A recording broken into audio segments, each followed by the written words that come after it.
FTB Sport. It's the Premier League roundup for weekend 3. And QVC. No? Wow. A Spielberg production, no less. You know, we've crafted him on there. Bond will have no boundaries now when that's launched in a few weeks' time. That was such an entry. So was the weekend worth it? Ladies first, Gemma's in the house. Evening, Gem. Evening, Ian. Evening. Brezzy has returned. Hi, guys. And it's very good of you to appear, Brezzy. You know, life has its ups and downs. And Mr. K back in the house. Back in the house again. Not walking down the street this time. No replacement buses for me to be catching on. No live reporting as on the scene. But I'm glad to be back. Good. Static today. We'll get onto that. Third weekend of the Premier League season. And I don't know about everybody else, but you know when you think you've really just got going and then the bloody international break comes along. It happens every year, doesn't it? You're just feeling like you're getting into your stride. You've got your regular routine for the weekend. You've got the beers in, and then the international break comes along. It's such a spoiler. I think it's ruining the Premier League. All the momentum's got going. Everyone's just getting into the swing of things, and this comes along, and there could be injuries. There could be, all sorts of things happening, especially with Corona and stuff going around now. I think the Brazilians and in our team it's the Argentinians, isn't it? Yeah, who said they're going to go. Well, I think there's going to be controversy there. I think it's a brilliant time to have a break. Yeah, perfect time. just an extra week or two to gloat over who's in 20th. Yes. Who's in first? Top of the league. Strange. I remember having a conversation like at the first time, and something seems to be happening this season. Well, anyway, I'm not holding my breath. let's see and all that. But yes, we're going to stride through the weekend. We have to start Saturday lunchtime. Man City playing Arsenal. Brezzy, it's so good of you to come onto the show. So good of you on the show. I know it's like Groundhog Day and you've got to go and relive it, but relive that 90 minutes. What happened? What were your thoughts? Where do you go from here? To be honest, I actually don't really know where we go from here. I think the team is so out of shape. I think there's players that he's selecting that don't want to be there. Xhaka was almost leaving twice. Klassenak's pretty much on the verge of cancelling his contract, going to Fenerbahce. Why they're in the starting lineup, I have no idea. I mean, that's Xhaka's 11th red card in his career. I just don't think there's no unity. And we sat there last season and were saying, Kroenke needs to back a terror and that. They've paid him 130 million. They've got the players that he wanted in. So that team is his now. So there's no more excuses saying, he needs better players. He needs this. He's had the funding, more funding than anyone's had. I just think there's something not right. I don't know if it's happening in the back or something, but there's something clearly not clicking. I just think, we've had the illnesses like with Ben White. Obviously, Laka's been now. Aubameyang's been, on poor form. Yes, he got a hat-trick against West Brom, but that was out in the cup. But we're 3 games in, 3 losses, no goal scored. It's clearly a mess there somewhere, and it needs to be sorted out straight away because it's not looking good for us. Well, I've watched all the Arsenal games this season. I still think you've got to keep the faith.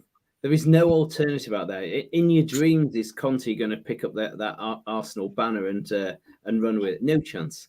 I think you've got to stick with Arteta. And to be fair to the guy, you haven't actually put those players together yet. And maybe you need that international break more than Spurs do. They've got the momentum. Arsenal maybe need to look around, get all those players fit, get some training matches with them coordinated and take it away. I mean, it was. I mean, Xhaka, what a bonehead. I mean, that tackle was outrageous. And it seems that, if he hasn't got a blonde hairdo, he can't make it. Maybe he just it almost felt like he did it because he just wanted to get off the pitch. Yeah. In some ways, it felt like, he's not playing for the team, is he? We've seen Xhaka at his best. at the Euros, at its world-class best. He clearly has an issue playing for Arteta. I think some of the players do. In some ways, they need to sort their attitude out and think they're not playing for Arteta, they're playing for Arsenal Football Club. And whoever is the manager, they need to, put their 100% effort in. I do think you need to remember you've got a new team that's been put together.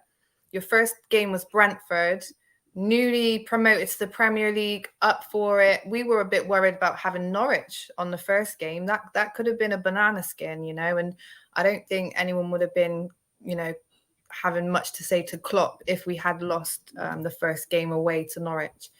And then obviously you've had after that, you had Chelsea and Man City, We struggled with Chelsea and they had 10 men. I think you haven't seen your team together properly. You've had some COVID issues and stuff, haven't you, as well?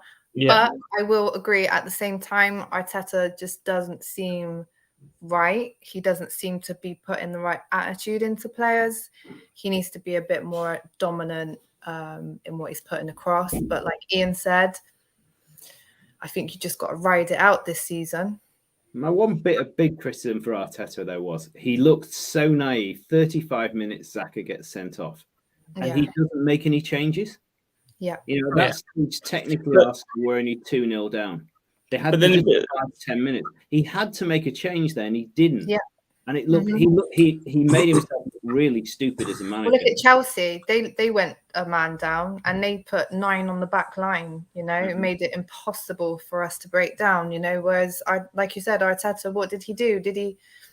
We didn't have a midfield at that stage because Xhaka was the holding midfielder. He didn't have a midfielder. And all the best will in the world. Odegaard and Smith Rowe ain't going to be able to hold the midfield, are they? Not even for 10 minutes. No, the thing is though, he had El Neni come on, but for the Arsenal fan base been screaming all summer for Basuma.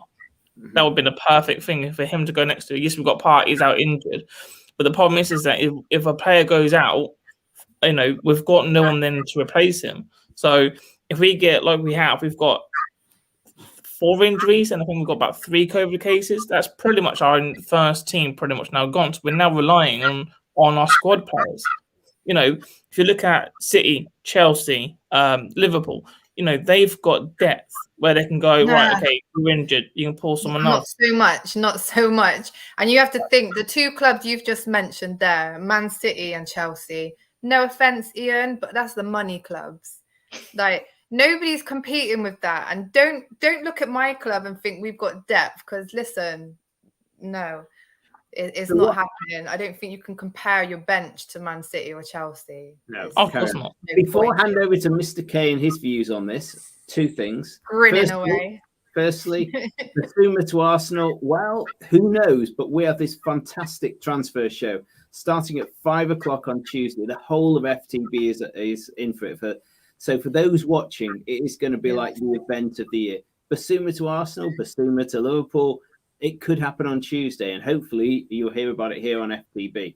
And I just want to you're going to have to take this on the chin, Brezzy. You ready? There's some of your old mates here. They can't resist sticking the boot in.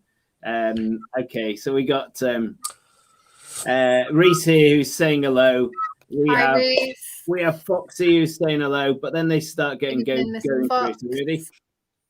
Ready? Yeah, Foxy, thanks for the international break. Armandi, our man. But here you go. You're going to have to take this. 2 words for Arsenal. Arteta out, says Mr. Reese from Liverpool. Good old Foxy. He's not going to help you out either, is he? Let's be really honest. Actually taking cones out for Papa Pep. And Gemma displaying pity towards Arsenal. Well, you weren't. And Ruth is back again. You're just going to have to I do. It's sad to see this great giant, doing so badly. Yeah. It is sad. Mr. Stop laughing, K. Mr. K. Mr. K, your last comment on this while Brezzy's on the ropes, taking the punches. I do recall that the very first time I did any type of hashtag football first cross team panel, Brezzy was on there. So I remember the time. So because of that alone, I've been keeping the peace. I think basically you got two dilemmas here. One is that my Spurs brain says to me, you shouldn't let go of the project that Arteta is doing. See it through, even if it gets you relegated. Now, but my intelligent side, is saying to me, as a football fan, and I want to see like the best teams in London compete the highest standard. Yeah. Right. I want us to take on the northern teams and say, listen, all the best football's down here, mate. You don't have to spend all those billions. You can spend millions. So the intelligent side of me turns around and says, you need to get rid of this coach of yours immediately. Right. You can look at the players and point fingers at them as much as you like. But guess what? They're Premier League players, which means that they're better than the rest. They're like, they're 2% out of 100% of all footballers on the planet.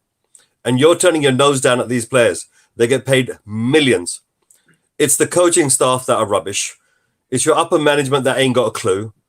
It's the guy that's the caretaker you guys call, the owner of the club, right? Yeah. He's only in it for himself, right? So everything's stacked against you. The only thing you can do is just hope that somebody at the top, right, has got the guts to pull out the gun and say, you know what, Arteta out. Otherwise, your club look, seriously, I was joking when I turned around and said 12 points come December. Ian, you remember that? The predictions? Yeah. But I'm thinking to myself, even 12 looks like a bit, optimistic. Well, you look at where Right? Chelsea. Where on earth are you going to pull out? Where are you going to pull out the magic, thing magic? You can nearly. It's not good enough. I'm sorry. Your central midfield player, the best midfield player you've got, right? Yeah, just imploded. He's off for 3 games now. Who you got left? A bunch of youngsters, a bunch of people that ain't going to cut the mustard. Seriously, you need to do something in the last 2 days, and if it's not bringing you got to bring someone in. Like someone strong enough to stand either alongside Xhaka or take over his position. Yeah. And Ben White has played that position. He played all season for Brighton in that role. Just a comforting thought. And at least Pep Guardiola loves Arteta. He was, 3 pieces of man management over the weekend that I applauded from Pep. Firstly, he rallied around Mikel Arteta, showed him a lot of loyalty publicly, and that might keep him in a job, that sort of level of praise from Pep. But secondly, I think Arteta's got to watch some careful man management from someone like Pep. You had a player like Gabriel Jesus who was maybe going to leave the club. And what did Pep do? He's put his arms right around him, told him he loves him, and now he's playing his heart out. And then he did exactly the same to Bernardo Silva. Bernardo was, I want to go back to Spain and miss my family. And you watch publicly over this weekend, he's just had a real love-in with Bernardo. So you've got 2 players there who are possibly edging away from the club, who are now back eating out of his hands. And I think Arteta needs to take a few leaves from that book and have a look at, a bit of that kind of cuddly man management that Pep Guardiola exudes. I think the damage has been done now. I don't think there's any kind of return. I think the players that we've got, we should at least be fighting, but there is no fight in that team. It's men against boys. With Brentford, I didn't think we would smash them. I think it would be a tough game, but they absolutely bullied us that game. You couldn't sit there and say anything positive about that game. I think we need to move on. And unfortunately, Sam Shane's he's had his dinner. He said he was going to have some dinner and then come on and watch the show. So it looks like he's had his dinner and he's got the bit between his teeth and he's having a good time. No, let's get through all these comments. Yeah, right. Blah, blah, blah. I mean, I would say, take a look at Chelsea. They didn't give Frank very long, did they? They thought, right, this is going down the toilet. Let's get him out, get someone else in. I think Arsenal either need to just do that now or, the back rooms, that something needs to change. It's not right. It is just not right what's happening. There's no oomph. It's just flat. I'll tell you what, Brezzy, should we talk about Villa and Brentford? Let's move on. And can we just do, Ian? Sorry, quickly. Can we just do the goal of the week conversation? Oh, yes, that's a lovely occasion. We're going to get it put into the comments in the poll. Yeah. Guys out there, I'm going to take first punt on my goal of the weekend. And really, I should have gone for Gallagher of Crystal Palace or one of the City goals. But I thought that Buendia goal for Villa was a thing of beauty. Challenged the hell out of me, vote some other place. But I thought that Buendia goal was pretty good. However, if you're a fan of the Antonio goal, which was pretty darn good, or the Gallagher one for Crystal Palace, or one of the other goals, throw your opinions in. Villa, Brentford, an interesting one, Brezzy. We'll start with Gemma on this one, so we'll work our way around. But Villa obviously knew Grealish was leaving for a while and have spent a similar sort of money to Arsenal on a variety of players that they're trying to blend into the team now. And they've got off to a relatively slow start, and they should get better and better. Hopefully, two quite exciting teams this season: Villa and Brentford, a goal apiece. Buendia, good goal. Tony, could he be even a possible golden boot header, guy for the Premier League this season? Dark horse, possibly. Gemma, thoughts? So yeah, if you notice on the advert for the show, I put Tony because first goal in the Premier League, that must have felt amazing for him. Great goal, great composure. I thought he was man of the match. Considering their newly promoted sides, I thought he was really impressive. I think they need to be a little bit worried about next window keeping hold of him, because a lot of these newly promoted clubs get raided. I think Norwich are quite familiar with that, and a few others. But yeah, I thought it was a really good game, really good goal, like you said, from Buendia's. But yeah, I just like Tony's goal because it's first in the Premier League. Really good atmosphere, nice team. They have lost some talent out of Brentford. Ollie Watkins at Villa. Who's the guy at West Ham? The winger, Brahima. Oh, yeah. I can't pronounce names either, but yeah. So it'll come back to me. So Brentford have lost some talent. Mr. K, they float your boat, Villa and Brentford, two good teams, or you think the season will change them? I think Brentford's got one of those new kids on the block feel-good factor. They seem to be in a world of their own when it comes to how they want to play. Their style and everything's very different. So I think they're going to float around inside the Premier League. Aston Villa, without any of their guns firing properly, are actually holding their own in the Premier League right now. A win, a draw, a loss, which is all right. They've got Ings, which bodes well for them. He'll eventually, get 20 plus goals a season guaranteed. He's going to be their main threat. But I can't pronounce that name either, probably, but I do make that one. But that was an absolute cracker of a goal. So yeah. I think the draw was good for both teams right now. I think they could do with a point, a bit of stability going into the break. Say, you know what, all honours are even. There's no anxiety there, and I think both of these teams they want to be floating around the mid-table. I think it's beyond Aston Villa to try to get into top 8. I think it's too much. There's too many good teams out there, like and so forth. Benitez going to work his magic. We'll come on to that. Well, come on, onto President. An interesting one. Football can be, either a dramatic or a disaster of a team. 2 years ago, we were talking about Sheffield United. Sheffield United had this fantastic season. I mean, they were right up there. We're talking about European place. They're second bottom of the Championship. They could drop another division at this rate. So, for the Brentfords, etc., this world, it's a cruel world. We're not looking at you, Brezzy. Sorry, it's all right. Present thoughts. You got anything to say about Brentford and Villa?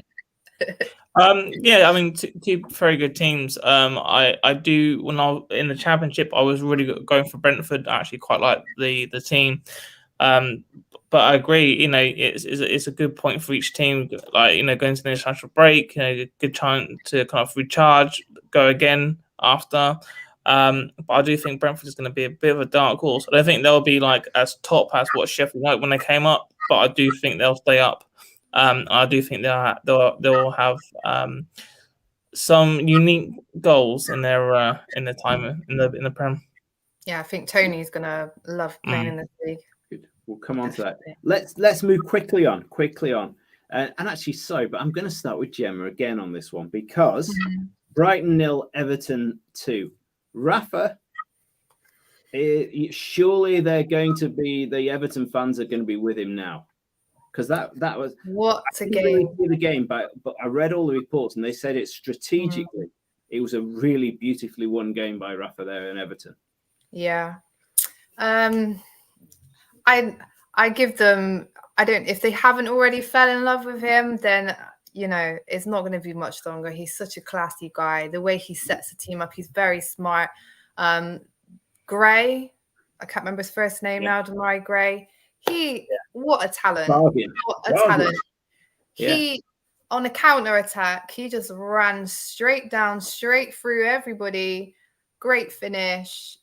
Composed a lot, you know, all that pressure. It was end-to-end game, and he just kind of, can run with the ball, no problems. And my mate Andros Townsend looking like a youngster again, skipping down. He's enjoying playing football again. You know, I mean, I wrote this down actually. So each Everton and Brighton, each team had 14 attempts at goal. That's how even it was. They both had that. Pickford, there was a really good free kick. Pickford was in his England form, not in Prem form. He made a really good save. Obviously there was the penalty. Richarlison threw his toys out about the penalty. So this was the drama. So I mean, the penalty. Paris Saint-Germain already. Yeah, I think his egos might have got a bit too big from playing for Brazil and all these PSG rumors. Rafa's not happy about it. He's not having it.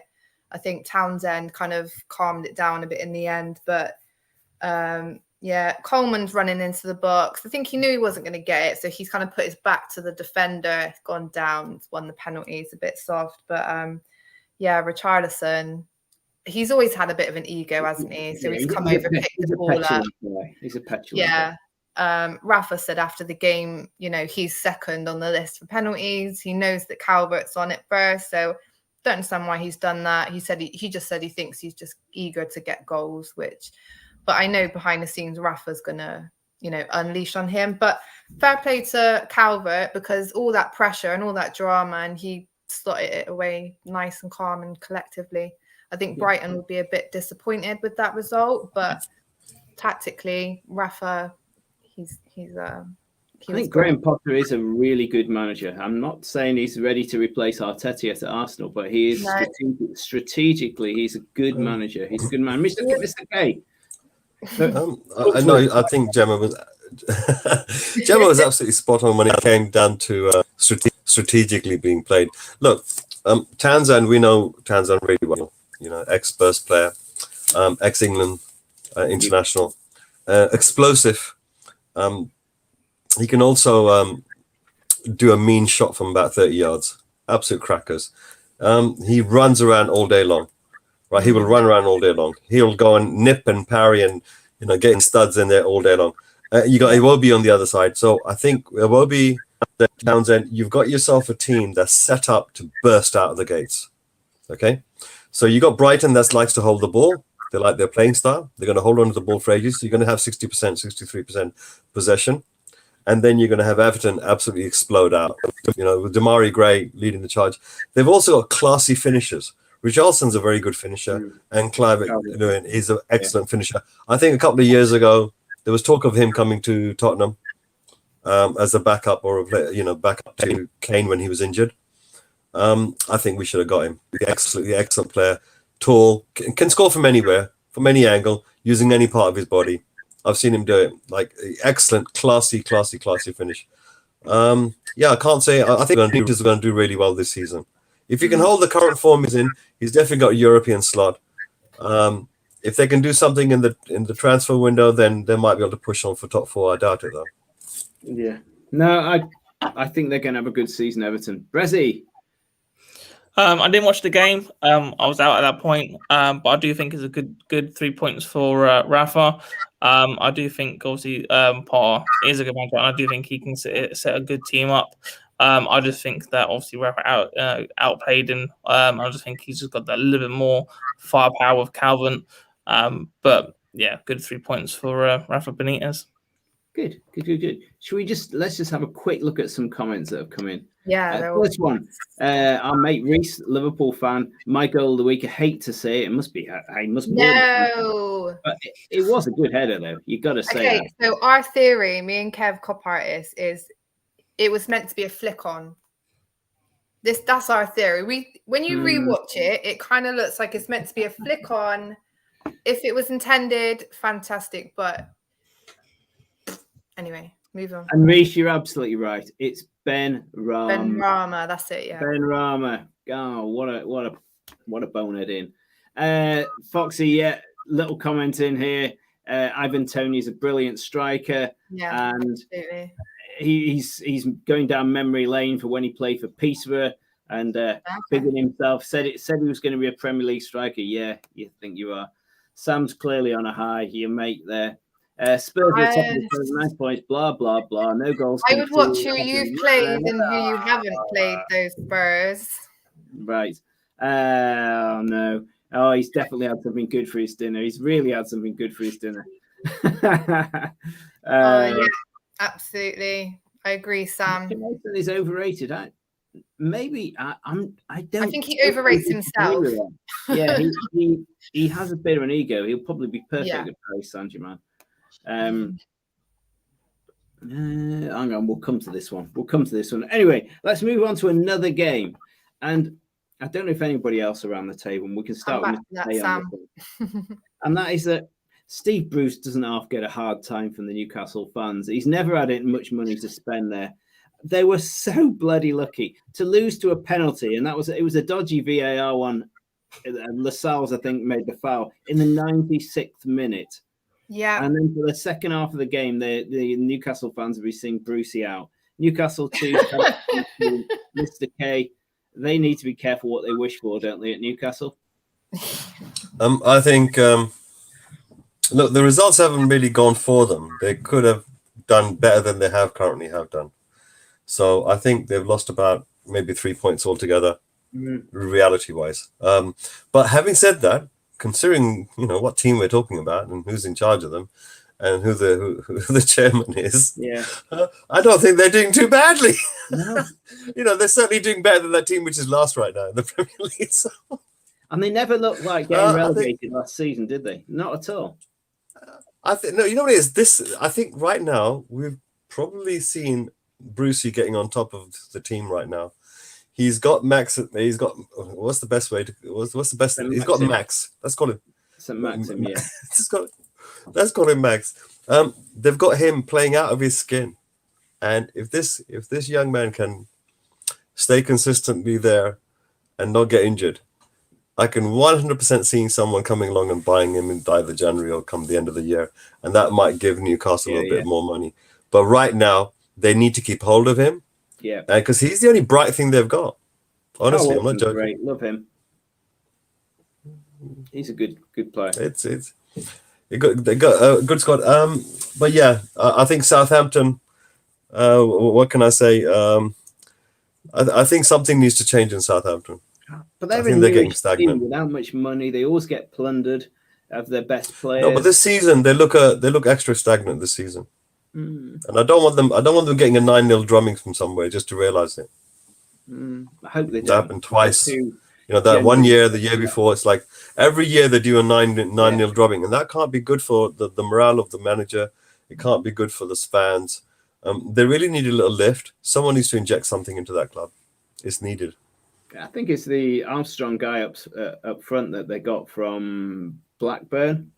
He looks like a real striker. Brezzy, thoughts? Away the lads, Newcastle. What do you think? Yeah, obviously a good result for both teams. A point apiece. I think it was a pretty tough game. I was just going to touch on the Armstrong. I do think the game I watched last week. He as soon as he gets the ball, all he wants to do is shoot. Whether he's outside the box, inside the box. He's a terror for defenders. And I think he's going to get some good goals this season. As for Newcastle. Obviously, Work, clearly had a good game. Obviously, maybe we should have kept him at Arsenal. We might have actually drawn a couple of games, but that's another show. But yeah, a point for each team. Great. I think Steve Bruce obviously does get a lot of hard time, like you were saying, because obviously he doesn't get a lot of funding, and then when he does get a good player, he gets sold. But yeah, good point for each team. Gemma, Newcastle, Southampton, busy game. Do you feel sorry for Steve Bruce and Newcastle, or? Well, Steve Bruce always feels sorry for himself, so I don't think anyone else needs to join in with that.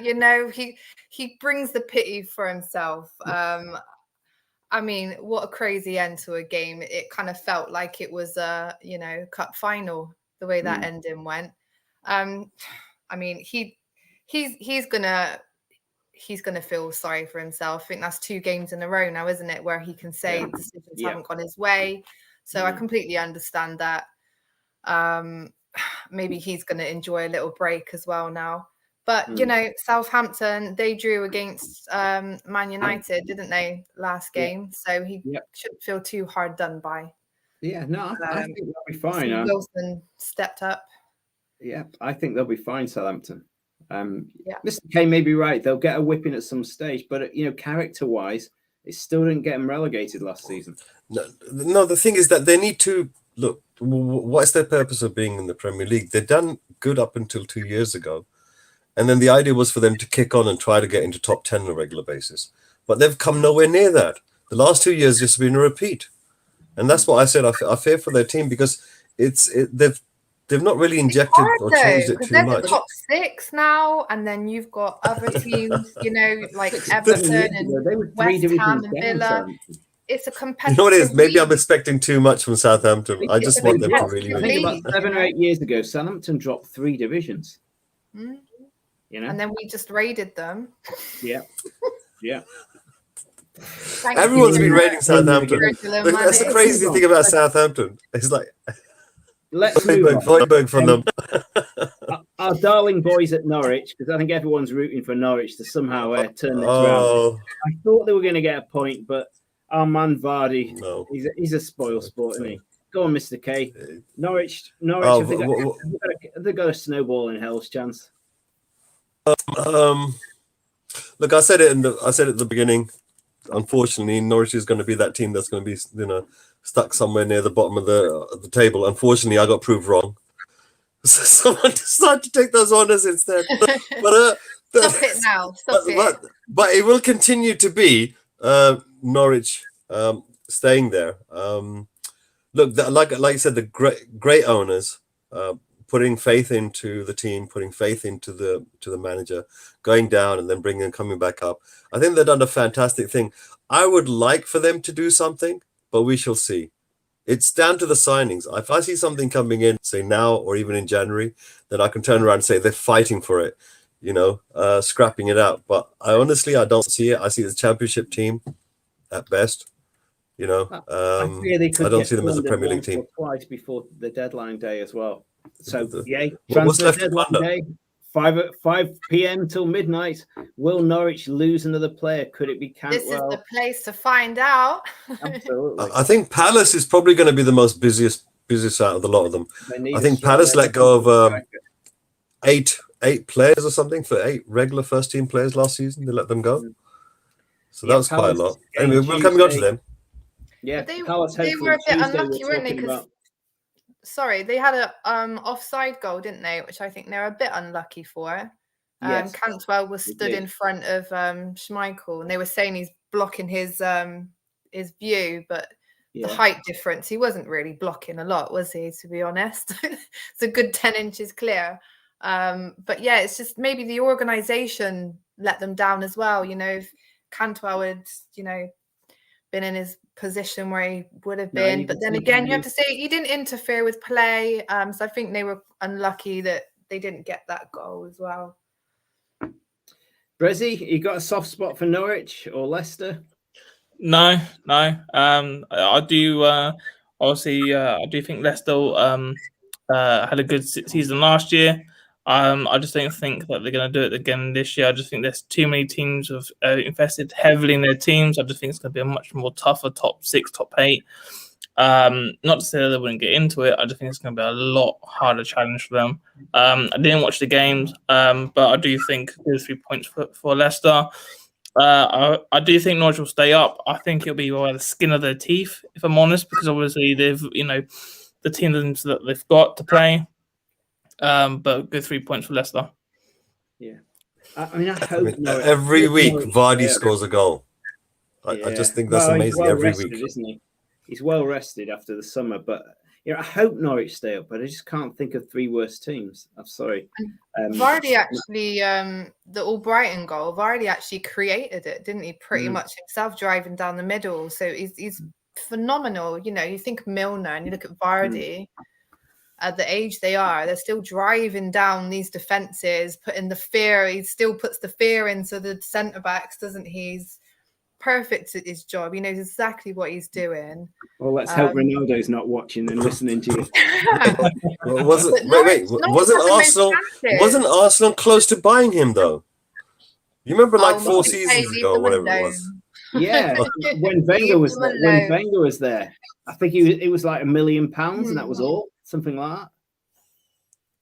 Yeah. There's like 10 players that we should have signed for £1 million, £5 million, which would have changed our team completely. I mean, we all have our should-haves, don't we? Come on. Yeah. Okay, let's move on to what some might say, as Clarkson would say, some might say that the West Ham Palace game at 2-2 was the whole game of the weekend. Oh, wow. Excitement. And I have to say, as my second team is Palace. I love Palace.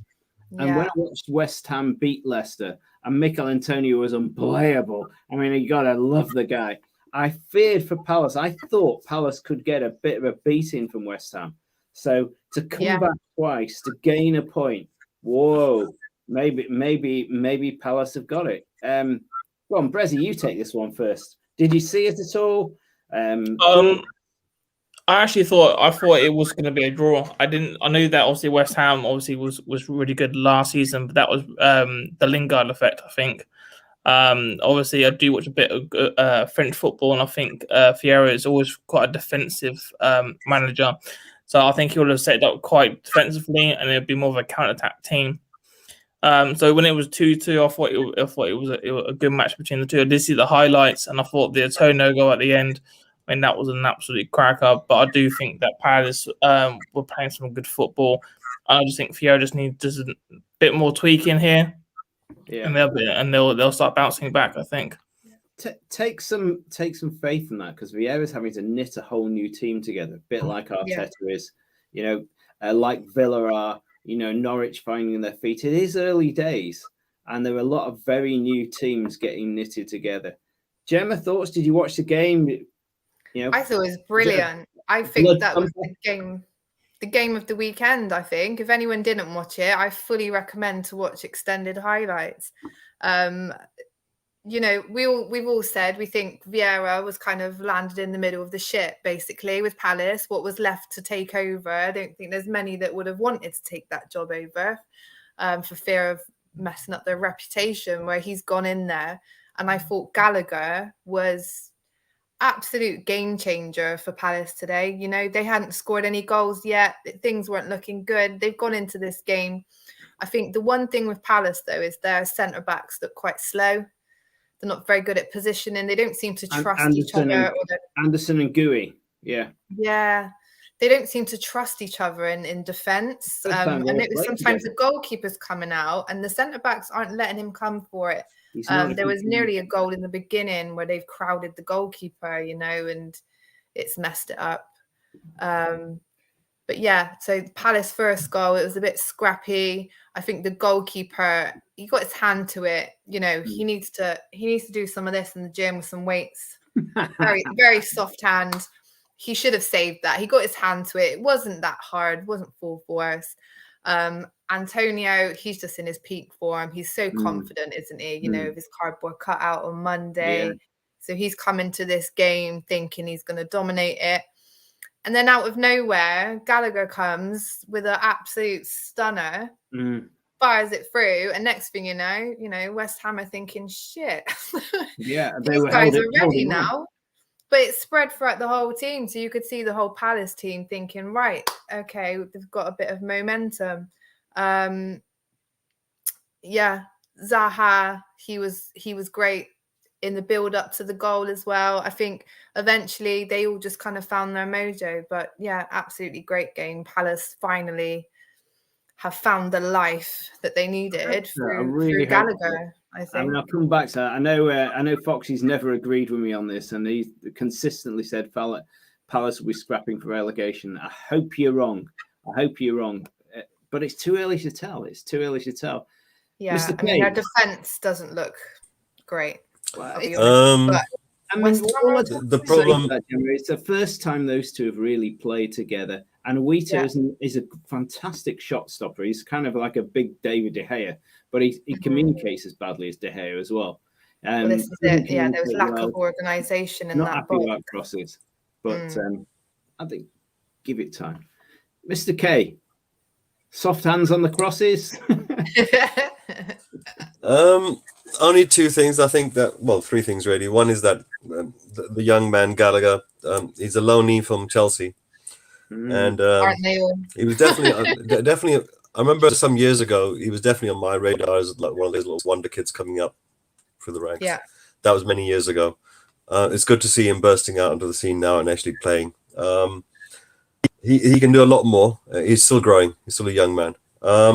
Palace, I think Mr. Fox said it earlier. Mr. Silver Fox said that they might be scrapping it at the bottom. Yeah. Unfortunately, if it's all down to Zaha.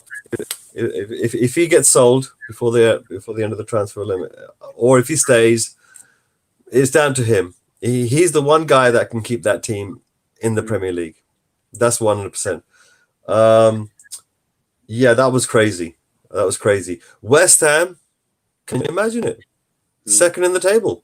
Well done, West Ham.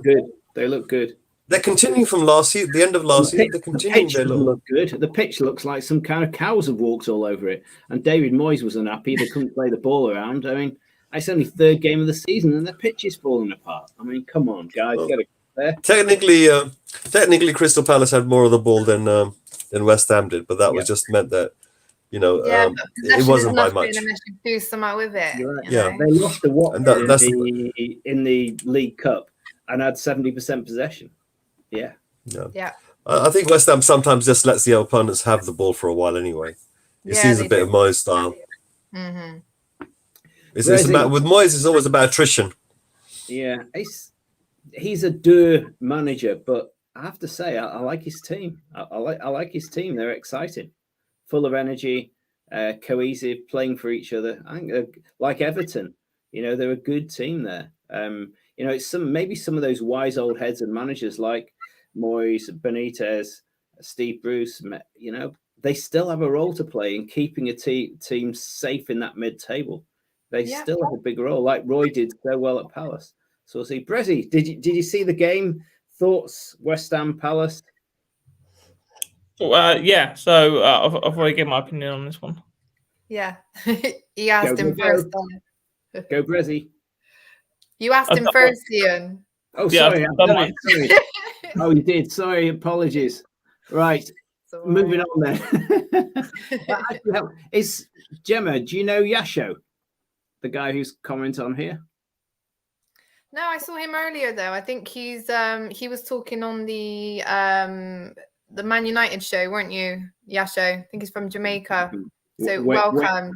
You can wave to him, one of your mates. I'm not quite certain. Help me out here. What's the point he's making? Cody, White, or Tanganga in terms of FPL? What does that mean? Cody's at Leeds. White is at Arsenal. Tanganga is at Chelsea. No, that's Tangangster. That's our defensive right back centre mid, one of our own. He's the one that's been denying everyone, like Sterling and Grealish. Left back. In terms, is he saying who's better as a left back, Cody, White, or Tanganga? In terms of Yasho, if you're still watching, please explain. I'm not very bright. Help me work it out. Fox is still convinced they're going down. Sam saying with Benteke back, Yeah.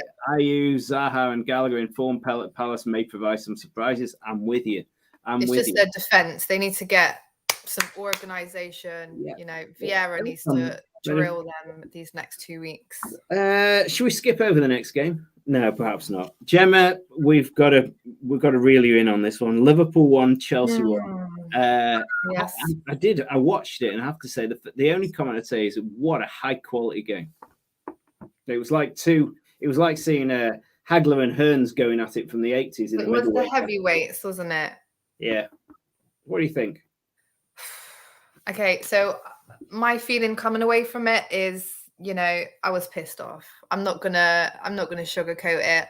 I'm pissed off. Is at Anfield, they went down to 10 men. That was an opportunity for us to get 3 points, you know. I'll quickly just go over the handball. We all know the rules of football here.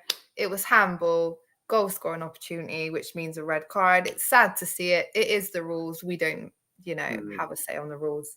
However, I think once they parked up, we looked like the same team we were last season, not making no chances, not being very creative. I think Mane was poor.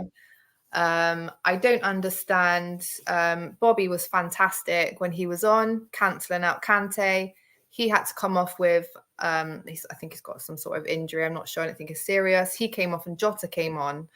I don't think Jota fits Bobby's role. I don't think especially against a team like Chelsea, and Klopp's been training Ox as a false 9. So I think that would have been the perfect time to swap him in and put Jota. You know, Mane was poor. Swap Jota on for Mane, put Ox in as a false 9. But we can all say ifs and whats.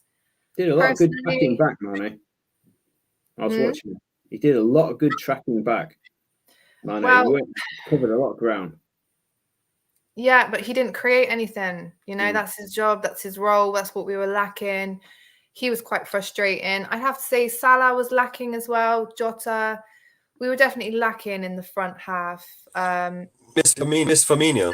Elliot, I'm sorry, but Elliot was man of the match. I've even got, so Elliot, he had He's young 17. 106 touches. 106 touches, which is the second highest in the whole game. He had 2 shots, which was the second highest in the whole game. He had the most interceptions for us. He made 75. He made the most passes in the whole game as well. He was man of the match. And the fact that an 18-year-old boy is outshining everybody, including Chelsea, on that pitch is kind of shocking. However, my theory is we played very well in the first 20 minutes. They scored from that goal, from the corner. He shouldn't have been given that free header. There's something that needs sorting out in training for corners. However, from they've gone ahead, we're going to park up now. We're going to defend. You know, this is Liverpool. That's when we struggle. And then obviously the red card came. We scored a penalty. But because they've gone 10 man down, they're going to still park up. I fully believe if we'd have just scored that goal, if James had just left himself out of that equation, no red card, no penalty, we would have just been 1-1, level playing field. It would have been a much easier game for us to try and win because they would have come out. Yeah, you're right. We just struggled playing a game where people park a bus, and they've got, let's face it, one of the nicest, most expensive elite buses. They've got a Mercedes class bus to park, you know. I think it was a back 9 for the whole of the second half. And they're still on the market for central defender, Koundé from Seville.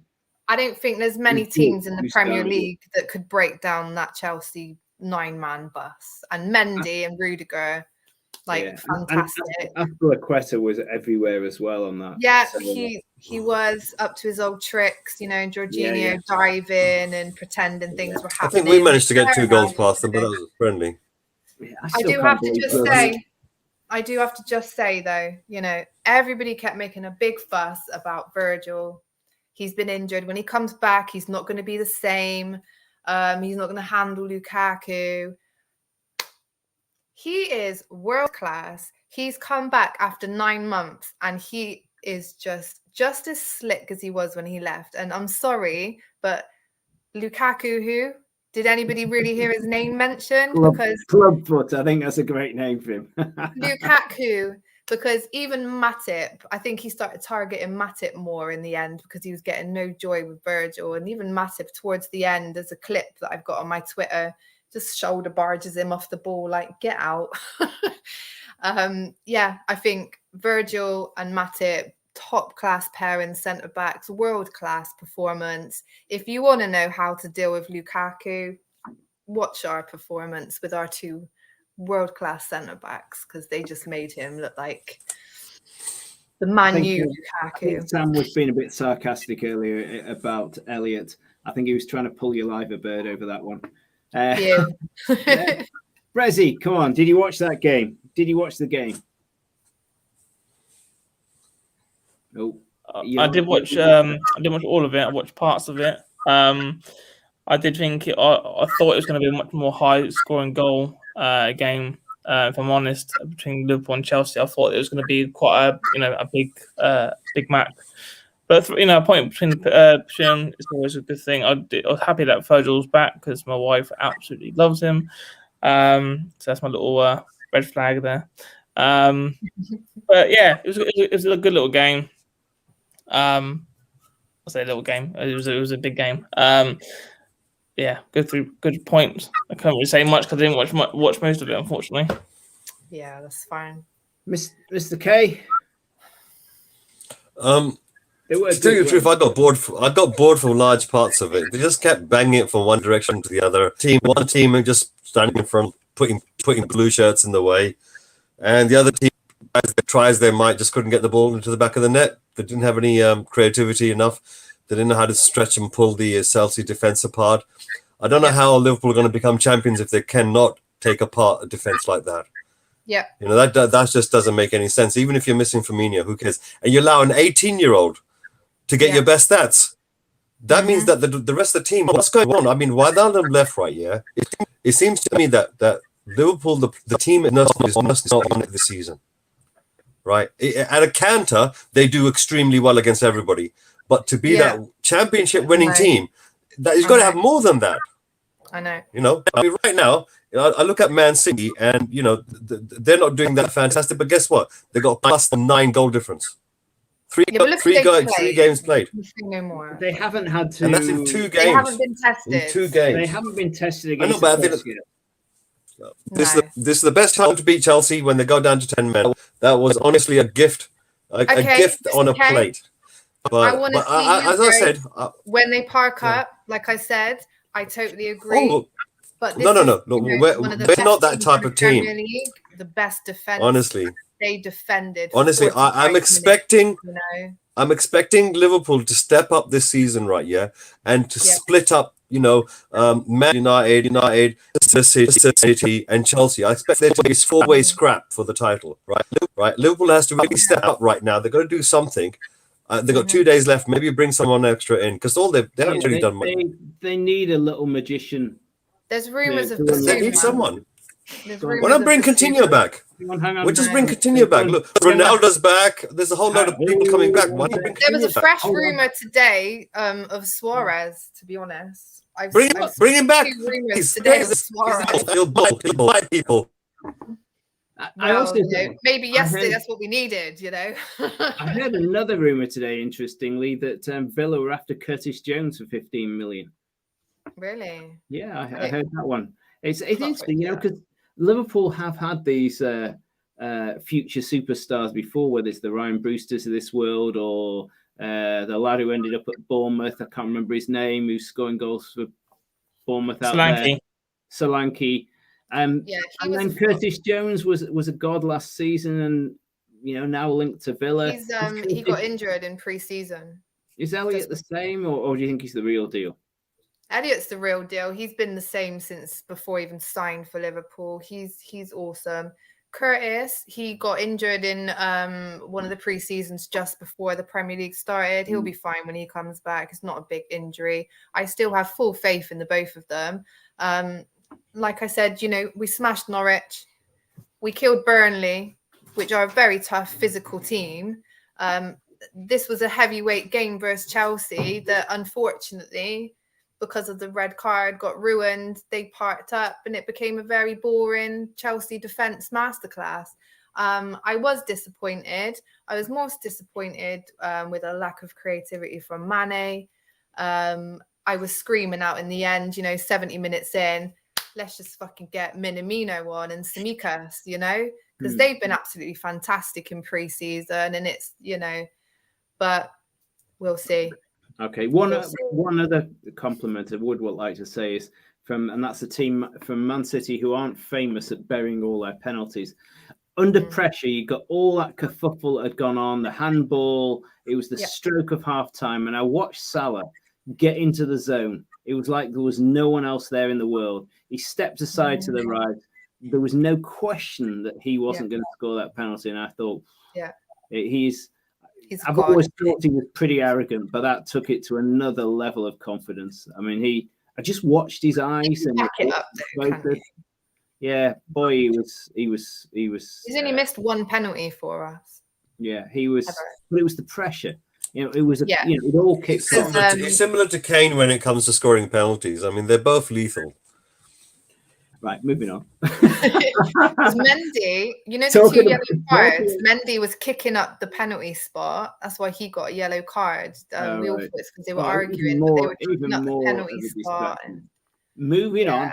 Again, moving on. Say FTB Sports here. If you like us, then please share us on Twitter. Share us. Join us on the Facebook site. Come and join us on the banter. We're on Instagram. Wonderful account on Instagram.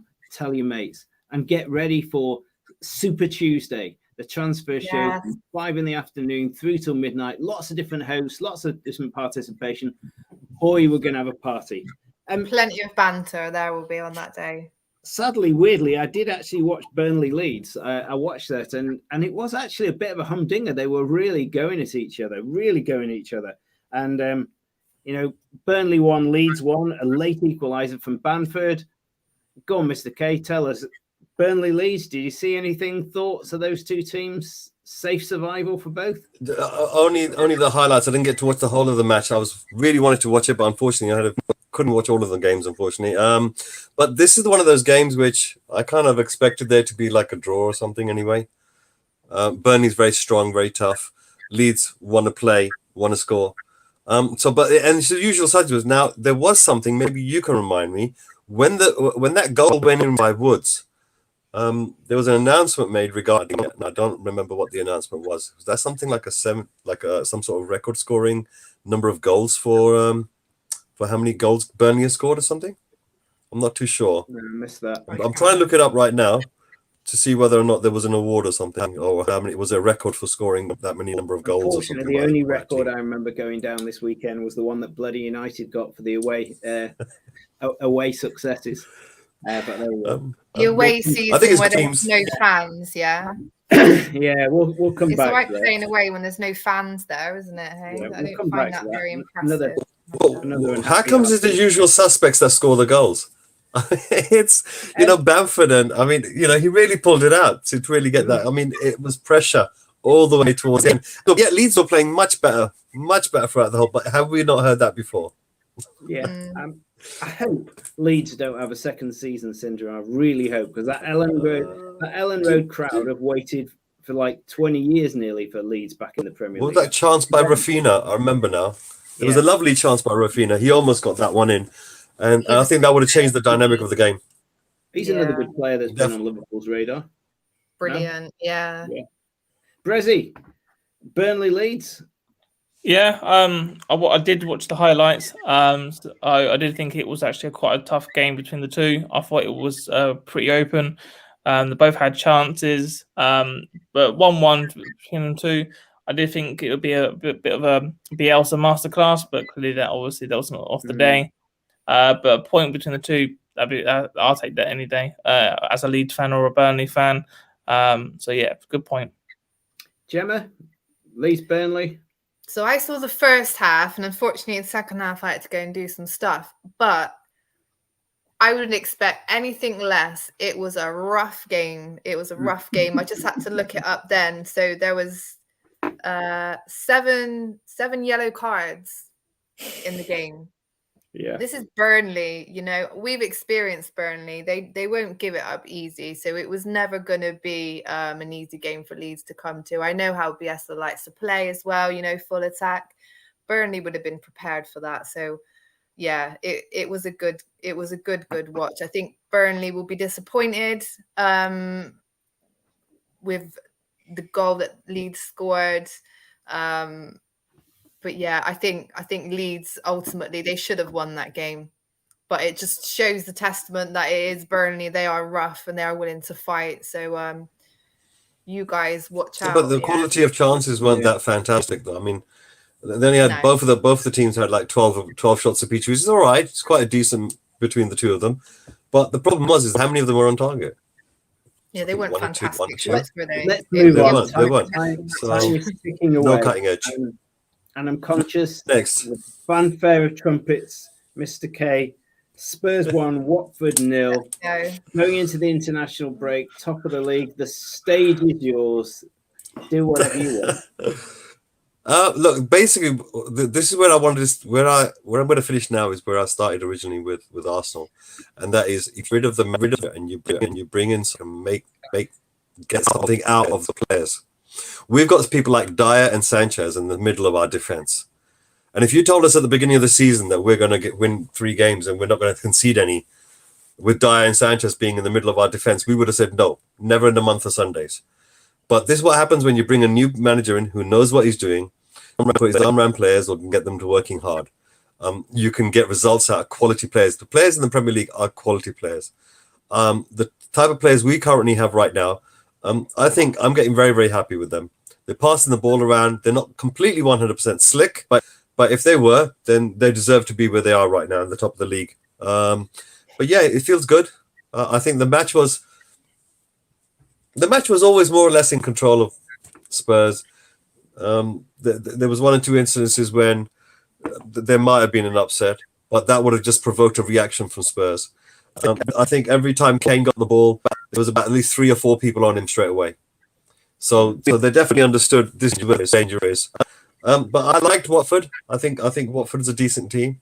They've got a couple of our ex-players in there, Sissoko and Rose. So, and before as well, they used to take in players like Capu and so forth. But yeah, I think Watford will do all right this season. Not top half, no way.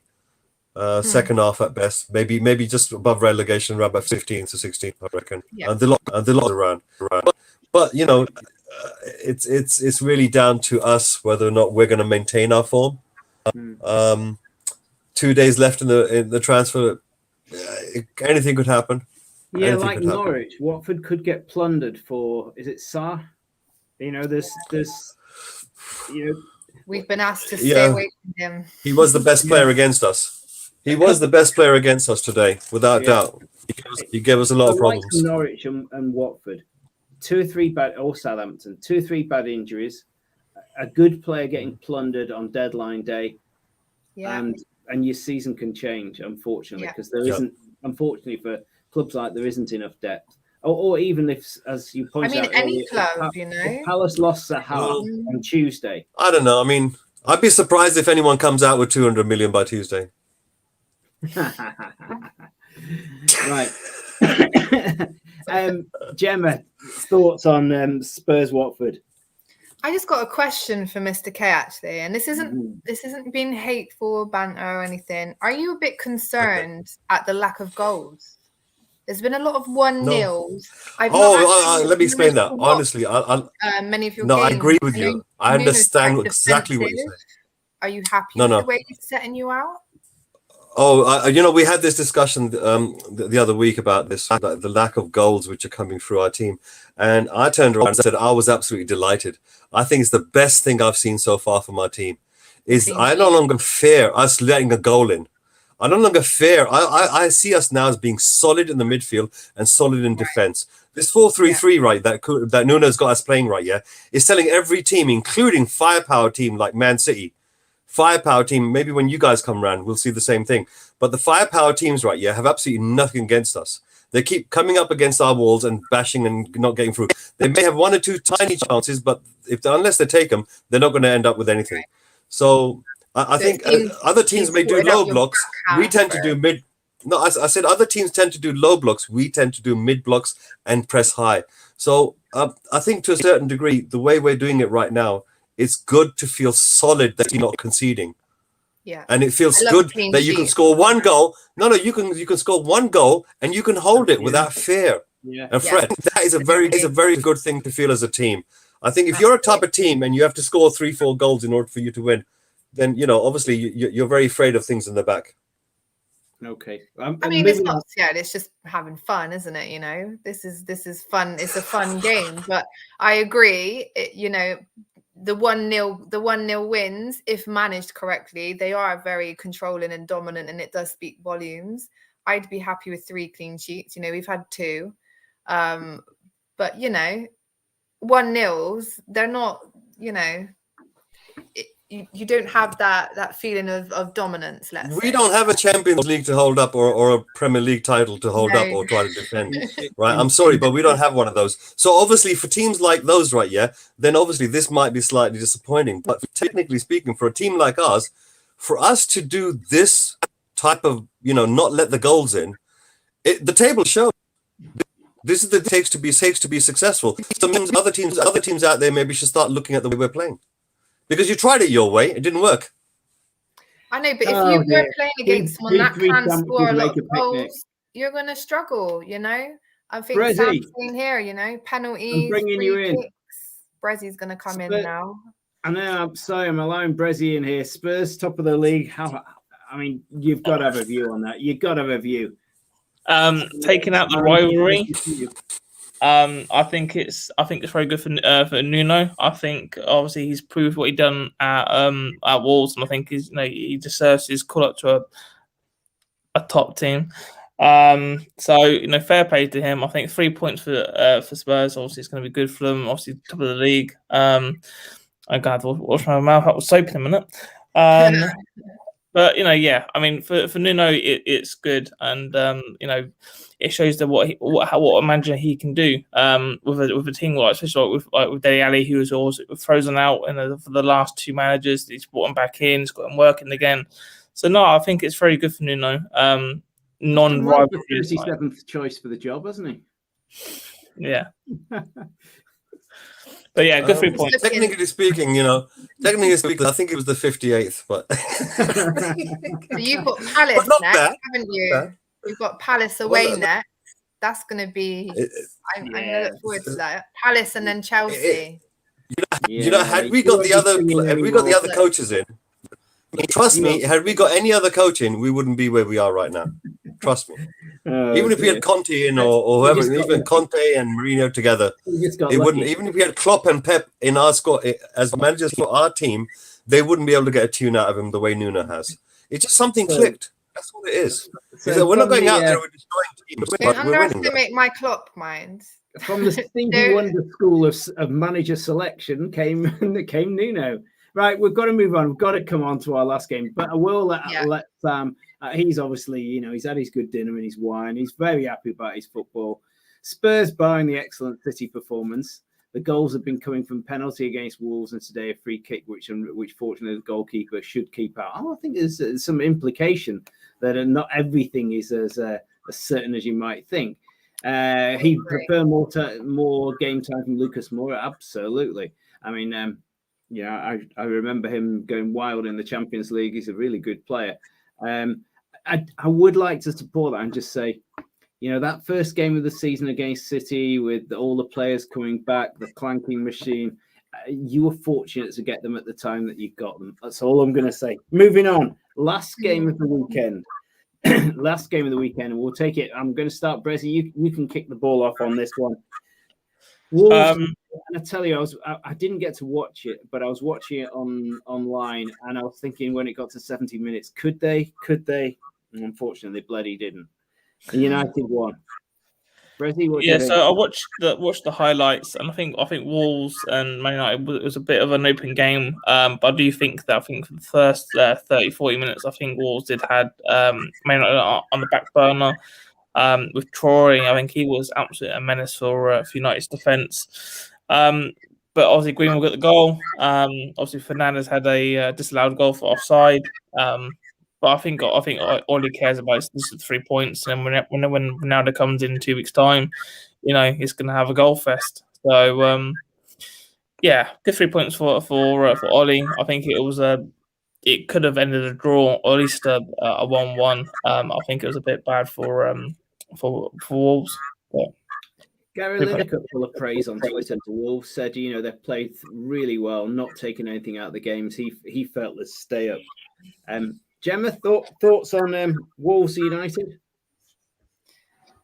Man United are lucky that Wolves cannot finish. They are so lucky. That game should have been 3-4-0 to Wolves. Easy. Traore, this is why I said we've been linked to him many times. I don't want him. He's fast. He can run. Do you remember last week, Ian? You said head down, mindless boogie. Yeah, head down, mindless boogie sort of player. Well, that's what he was doing today. He can run. He can get the ball in there. When they get to the final bit, they don't know what to do with it. They had so many chances to put it away. In the end, they deserved to lose for how much they just didn't finish off their chances. Sky Sports used an incredibly good word to describe Wolves. They described them as profligate. Right. Profligate. Do you know that word? No. It's profligate is a word they often use to describe frivolous, wasteful. Often like aristocrats or gamblers, etc. They describe them as profligate, and I just thought that was a great use. Someone just trying to get some extra points in a Scrabble match. So good. But look, Jam is absolutely 100% correct. Honest to God, Man United, the jammiest, luckiest team in the world, they did absolutely nothing to deserve winning that game whatsoever. And the goal as well, it should have been a free kick. Yeah, it's that bloody Mike Dean. It was a foul. It was a foul that led on to build up to it. So that shouldn't even encounter. So like I said, they're very lucky. Yeah. So if Man United are winning, look, the way I look at it, if Man United are winning games like this where they shouldn't really deserve to win, but they're up against smaller teams, then that bodes well for the team as a whole in terms of what they're doing. Amondi says he's going to take you behind the bike sheds and give you a good beating after this. He said he wishes he was on the show to defend my team. We weren't lucky.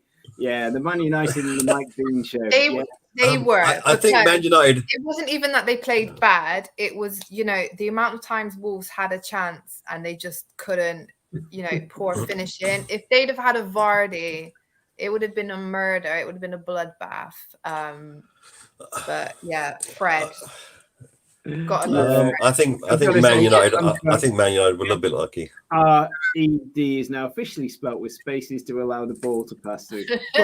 But hang on, 15-all, winning without playing well. I know that's a sign of. This is Adam Morris. Well, it's a sign of Spurs, really, at the moment, isn't it?